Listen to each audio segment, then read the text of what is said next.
We've all been there, right? Staring at a screen, needing to focus, but your brain just won't cooperate.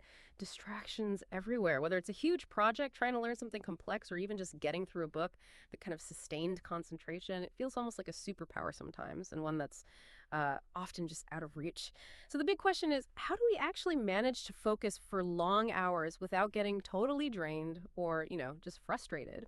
That's exactly what we're tackling today. We're doing a deep dive into this really practical guide called How to Concentrate for Long Hours Without Getting Frustrated.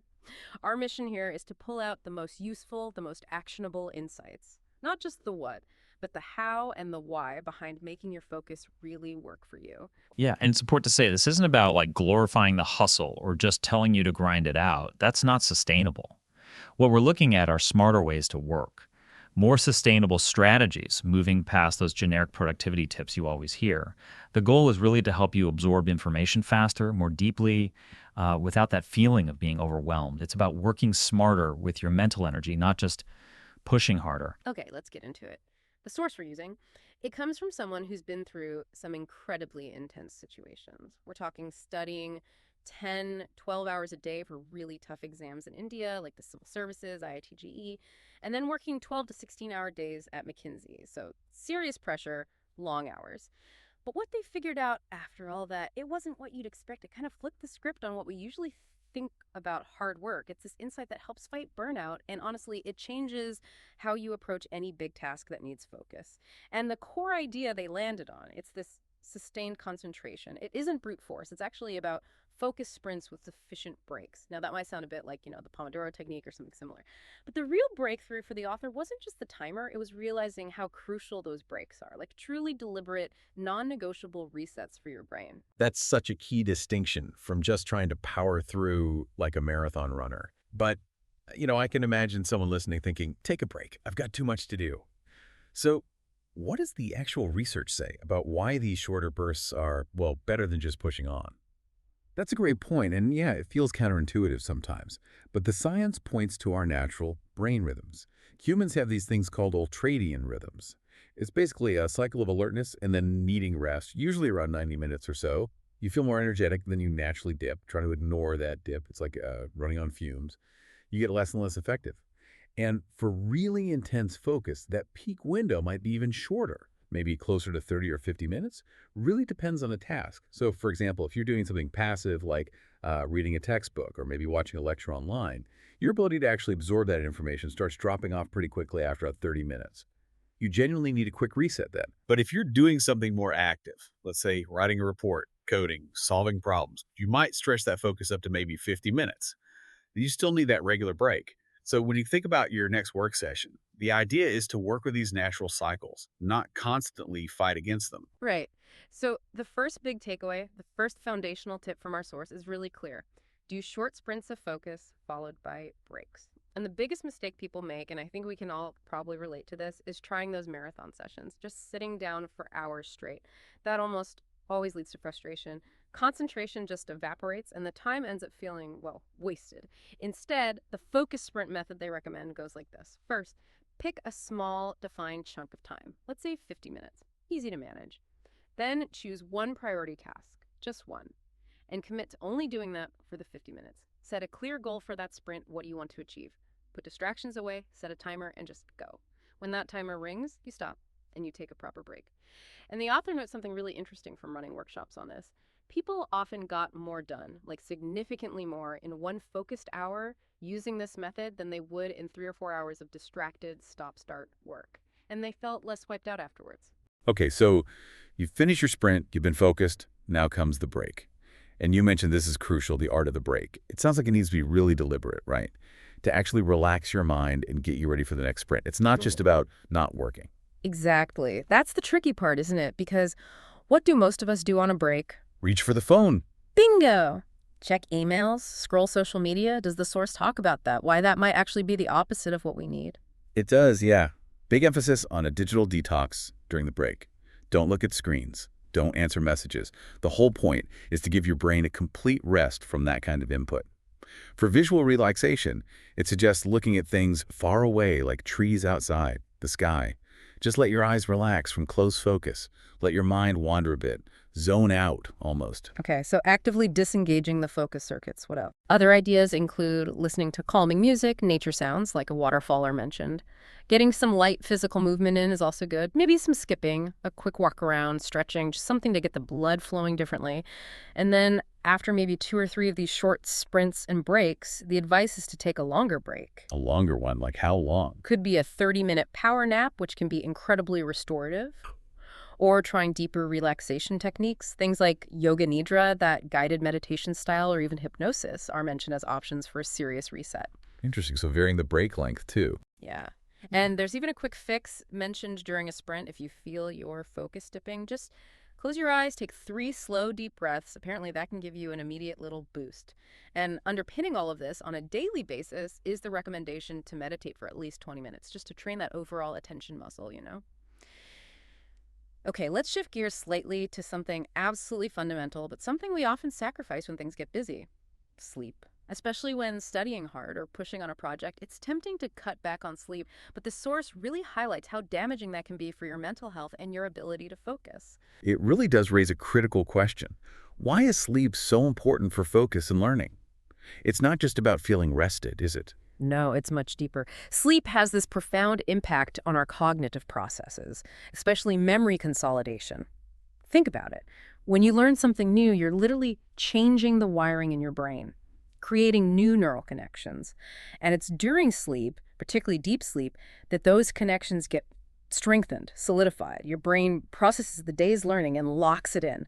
So you quite literally learn while you sleep. Wow. So pulling an all-nighter to cram is actually counterproductive. Massively counterproductive in the long run.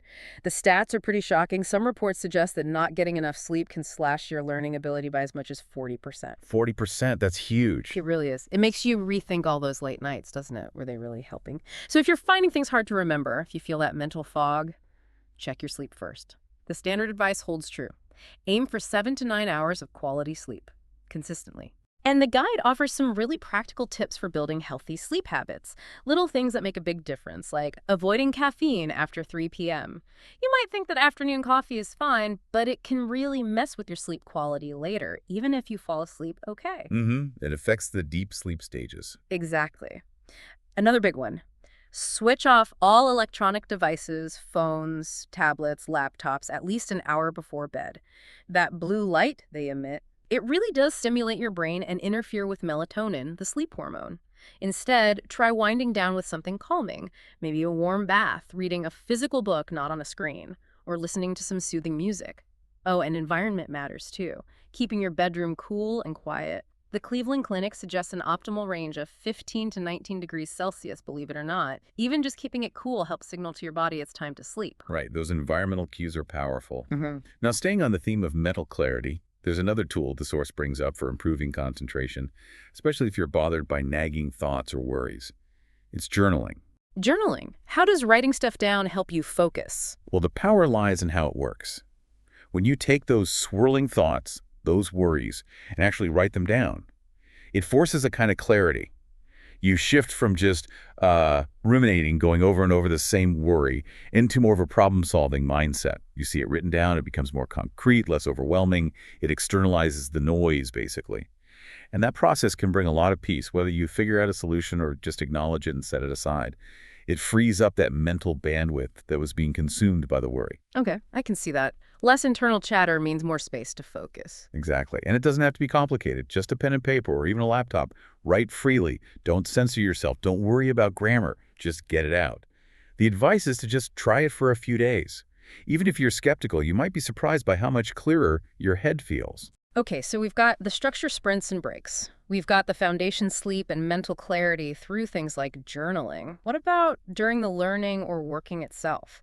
How can we make that engagement better for concentration? Well, one strategy the source suggests, especially for learning, is mixing things up. Don't just stick to one subject for hours on end. Interleaving, yes. Pretty much. The idea is to switch subjects maybe every hour and a half or 2 hours. This helps keep things fresh, prevents that mental fatigue and boredom that creeps in when you do the same thing for too long. And boredom, that's a concentration killer. Your brain just starts looking for anything more interesting. That makes sense. Keep the brain slightly challenged and engaged by switching contexts. And building on that engagement, there are specific active learning techniques that are way more powerful than just passively reading or listening. These really boost understanding and, therefore, focus. One key method is active recall. Active recall, how does that work? It's simple but effective. You study a topic, learn the material, then you close the book, put away your notes, and try to recall the key points from memory. Maybe jot down short notes, explain the concept out loud in your own words. The crucial part is retrieving the information without looking. It forces your brain to work, strengthening those neural connections way more than just rereading does. Okay, so testing yourself as you go, essential. Exactly. Mm-hmm. And another fantastic one is the Feynman technique, named after the physicist Richard Feynman, who is brilliant at explaining complex stuff simply. Right, I've heard of this. How do you do it? It's basically 3 steps. 1, pick a concept you want to understand deeply. 2, explain it out loud or write it down as if you were teaching it to a 12-year-old. Use simple language, analogies, avoid jargon, really simplify it. 3, if you get stuck or you find yourself using complex terms you can't easily explain, that's where your understanding is weak. Go back to the source material, clarify that specific point, and then try explaining it simply again. Repeat until it flows easily. I love that. It forces you to find the gaps in your own knowledge. Precisely. Yeah. And if you tie this all together, the active recall, the Feynman technique, you see the shift, right? You move from just passively consuming information to actively engaging with it, constructing your understanding. And that active engagement is what leads to deeper learning, better retention, and makes it much easier to stay focused because you're genuinely involved. So let's pull all these threads together. The big picture here seems clear. Yes, you can concentrate for long hours, but it's absolutely not about brute force. It's not about just gritting your teeth and pushing through. It's about being smarter, more strategic, using deliberate focus sprints, taking real restorative breaks, making sleep a priority, clearing your mental clutter, and actively wrestling with the material. It's about working with your brain's natural tendencies. Yeah, absolutely. And I love the analogy the source uses near the end. It says, your mind is like any other muscle in your body. The more you exercise it, the better it'll work for you. Focus isn't some fixed trait you either have or don't. It's a skill you can build, a muscle you can strengthen with the right kind of exercise. So the final word from the source is pretty direct. Enough theory, now it is time for action. Pick something. A task you need to do, a subject you want to learn. And maybe think about this. What's one small, actionable change you can take today from everything we've talked about? Just one thing to start exercising that focus muscle. What surprising benefits might you unlock? Maybe it's not just about getting more done, but about finding more clarity, maybe even more enjoyment in the process of doing deep, focused work. Something to think about.